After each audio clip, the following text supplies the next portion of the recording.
तो चलिए दोस्तों, हमारे पास लेक्चर में हमने सेफ्टी वॉल थ्योरी के बारे में पढ़ा।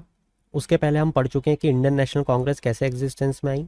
उसके पहले हम पढ़ चुके हैं कि इंडियन नेशनल कांग्रेस एग्जिस्टेंस में आई, उसके पीछे के क्या कारण थे और ऐसी पहले उसके कौन सी संस्थाएं बनी जिसने इंडियन नेशनल कांग्रेस को बनने में मजबूती दी। अब एक बार इंडियन नेशनल कांग्रेस बन गई, हमारे जो लीडर्स हैं वो उसके अंदर चले गए और उन्होंने अपनी डिमांड्स पुटअप करना शुरू करी। कुछ पॉलिटिकल, कुछ एडमिनिस्ट्रेटिव और कुछ इकोनॉमिक। पॉलिटिकल डिमांड्स में उन्होंने सबसे पहले ये कहा कि भाई साहब, आप जो लेजिस्लेटिव काउंसिल के थ्रू कानून बना रहे हो उसमें हमारी भागीदारी तो ले लो, उसमें इंडियंस को तो इंक्लूड कर लो। तो लेजिस्लेटिव काउंसिल को रिफॉर्म करने की बात कही। साथ ही उन्होंने कहा कि हम सेल्फ गवर्नमेंट चाहते हैं, मतलब कि आप लोग बाहर से आए हो, आपको ये नहीं पता कि हमें नाली चाहिए, कि हमें रोड चाहिए, और आप हमको गवर्न कर रहे हो। तो हमको सेल्फ गवर्नेंस की ज़रूरत है कि हम अपने लोगों को खुद गवर्न करें। इसके बाद में कुछ एडमिनिस्ट्रेटिव डिमांड्स थी, जैसे इंडियनाइजेशन ऑफ सर्विसेज, क्योंकि आपने अपने ही लोगों को टॉप मोस्ट पोजीशंस में बैठाया हुआ है, तो इसमें आप इंडियनाइजेशन करो, भारतीय लोगों को सर्विस में लो। दूसरा, जुडिशरी को सेपरेट करो। ठीक है, अब आप ही पुलिस बने हुए हो, आप ही जज बने हुए हो, अगर हमें आपके खिलाफ केस करना है तो हम कहाँ जाएं? आर्म्स एक्ट जो है इसको आप रिपील करो। बड़ी सिंपल सी बात है, 1878 में ब्रिटिशर्स इसको लेके आए। इसमें इंडियंस जो हैं उन्हें आर्म्स पजेस करने की परमिशन नहीं दी गई। ठीक है, तो ब्रिटिश नहीं चाहते थे कि किसी भी रिवोल्ट में किसी दिन राइफल और पिस्टल लेके हमारे लोगों पे, हम पे ही वो लोग तान दें। तो इसको रिपील करने की बात भी इंडियंस ने कही। साथ ही जो आर्मी है उसमें हायर जॉब्स इंडियंस को मिलनी चाहिए।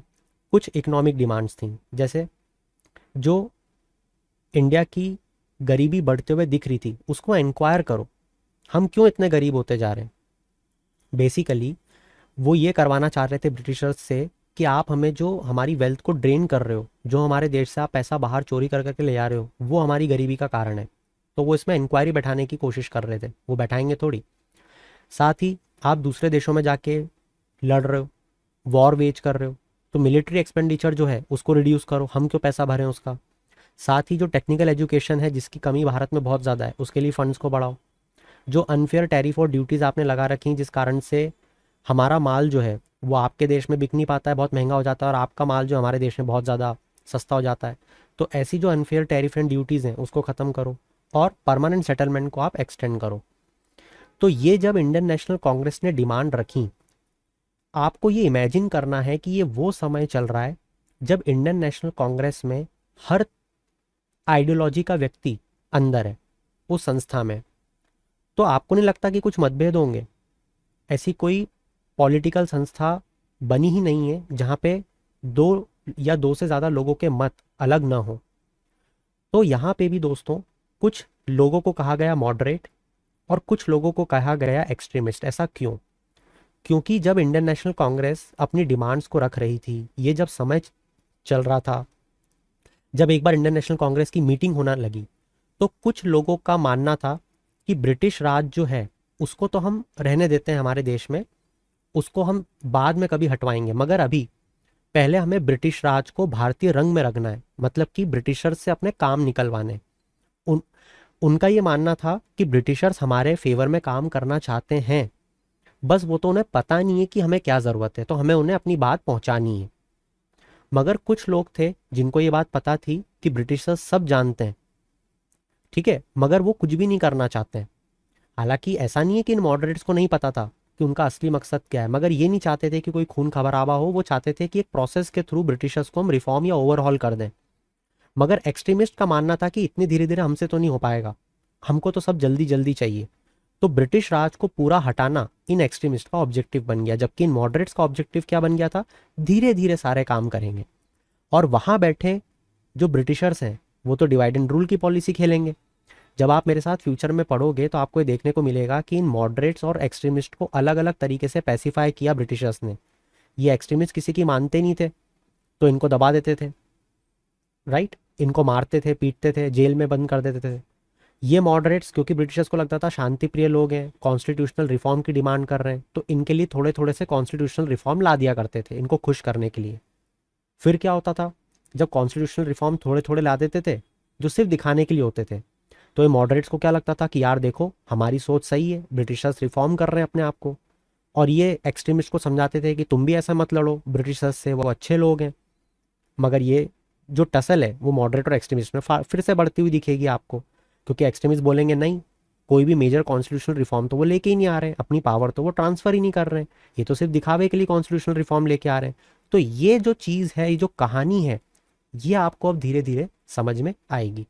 हालांकि जो 19 सेंचुरी है, जैसा मैं बता रहा था आपको कि यहाँ से हमें मिलिटेंट नेशनलिज्म की शुरुआत देखने को मिलेगी और पुरजोर विरोध करते हुए हमें लोग दिखेंगे, और मिलिटेंट नेशनलिज्म लगातार हमें एंड ऑफ 19 सेंचुरी में स्ट्रांग होता हुआ दिखेगा।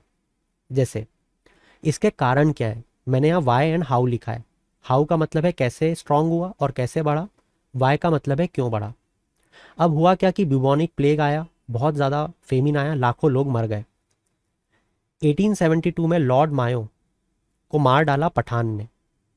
ठीक है, ये एक बहुत बड़ी घटना थी, साफ तौर पे देखा जा सकता है मिलिटेंट नेशनलिज्म उसकी चरम पे पहुंच गया। फिर फैक्ट्रीज एक्ट आता है 1881 में, एज ऑफ कंसेंट एक्ट आता है 1892 में। इनके बारे में हम इलेबोरेटली छोटे छोटे वीडियोज़ में पढ़ेंगे। नो रैंड कैंपेन चलाया जाता है ब्रिटिशर्स के अगेंस्ट। जो फेस्टिवल्स होते हैं, गणपति फेस्टिवल एक्सेट्रा, उनको as a tool for mass contact use किया जाता है, मेनली बाय बाल गंगाधर तिलक जी। जो कलकत्ता कॉरपोरेशन होती है, जो एक डेमोक्रेटिक डिसेंट्रलाइजेशन किया गया था ब्रिटिशर्स के द्वारा, उसकी पावर को भी कर्टेल कर देते हैं वो। यूनिवर्सिटीज़ एक्ट 1904 पास कर देते हैं। हर चीज़ में ताकत अपने पास लेने की कोशिश करते हैं, हर चीज़ में। ऑफिशियल सीक्रेट एक्ट 1904 का पास कर देते हैं। वहाँ पे हमें मॉडर्न जापान राइज होता हुआ दिखता है। अनएम्प्लॉयमेंट यूथ पे चरम सीमा पे होती है। इटालियन आर्मी जो है वो डिफीट खा जाती है इथियोपियन से, जो कि उस टाइम की बहुत बड़ी पावर थी, तो उससे हमें कॉन्फिडेंस आता है कि हम भी हरा सकते हैं। साथ ही चाइनीज़ लोगों ने अमेरिकन गुड्स को बॉयकॉट करना शुरू कर दिया था इसी समय पे, इससे भी हमें ताकत मिलती है। जो पॉपुलर रिवॉल्ट हुआ था रशियन जार के अगेंस्ट, उससे हमें प्रेरणा मिली थी। 1902 में तो पहला रिवॉल्यूशनरी ग्रुप, हालांकि ये 1908 तक बहुत इनसिग्निफिकेंट था, कोई मेजर काम नहीं किया इसने, मगर पहला रिवॉल्यूशनरी ग्रुप मिदनापुर में बाय जिनेंद्र नाथ बोस और अनुशीलन समिति बाय प्रमोथा मित्तर एग्जिस्टेंस में आ गए थे। तो आपने अभी तक मेरे साथ ये पढ़ा कि सेफ्टी वॉल थ्योरी के बाद जो कांग्रेस बनी, इंडियन नेशनल कांग्रेस, उसने कौन कौन सी डिमांड अपनी रखी। उस डिमांड में पॉलिटिकल, एडमिनिस्ट्रेटिव और इकोनॉमिक डिमांड्स क्या थी। साथ ही आपने देखा कि उस समय कौन कौन सी विचारधारा वहाँ पे चल रही थी, जैसे ब्रिटिशर्स क्या सोच रहे थे, मॉडरेट्स क्या सोच रहे थे, एक्सट्रीमिस्ट क्या सोच रहे थे। और आपने देखा कि यही वो समय है एंड ऑफ 19 सेंचुरी का जहाँ पे बहुत सारी चीज़ें हुई, जिस कारण से मिलिटेंट नेशनलिज्म लगातार बढ़ा। इस मिलिटेंट नेशनलिज्म बढ़ने के कारण ही ये जो मॉडरेट और एक्सट्रीमिस्ट हैं, इनमें डिवीजन और ज़्यादा आपको गहरा होते हुए दिखेगा धीरे धीरे। तो अगले लेक्चर में हम लोग बात करेंगे मॉडरेट फेज और एक्सट्रीमिस्ट फेज के बारे में। मगर आपको अभी मैंने फाउंडेशन बनवा दिया है कि मॉडरेट और एक्सट्रीमिस्ट फेज क्यों आया और कैसे धीरे धीरे मॉडरेट और एक्सट्रीमिस्ट में दूरियां बढ़ेंगी, ये उसके कारण थे। तो that's it from my side for this particular topic. आगे लेक्चर में हम लोग मॉडरेट फेज से अपने लेक्चर को शुरू करेंगे।